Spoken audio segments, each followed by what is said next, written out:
Hello' everyone, good morning. আজি এইফালে ৰাতিপুৱা চাওকচোন কুঁৱলী পৰি আছে, ইমান কুঁৱলী পৰিছে।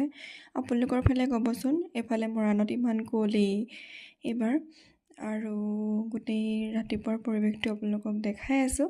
ইফালে দাদাই মাতি আছে মোক, আৰু এইফালে গৈছোঁ কম্পিউটাৰলৈ বুলি আজি। যিহেতু মই কম্পিউটাৰ লৈ আছোঁ, আপোনালোকে সকলোৱে জানেই। এইফালে চাওকচোন স্কুল শিকি আছিলে এইফালে মোৰ লগৰজনী। টাউনত অকণমান বজাৰ আছিলে, তাৰপিছতে এয়া মানুহজন আমি এফালে যাবলৈ লৈছোঁ।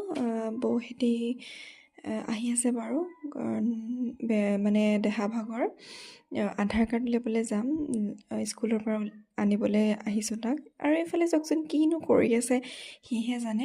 এই চকুটো ডাঙৰ কৰি দিব কৈছে, সি আকৌ একদম পূৰা কথা কৈ আছে। চাওক ইমান দুষ্ট হৈছে আজিকালি, সেয়া নাচিছে চাওকচোন। আৰু এয়া আৰু আজি ভিডিঅ'টো ইমানেই আছিলে। Bye bye.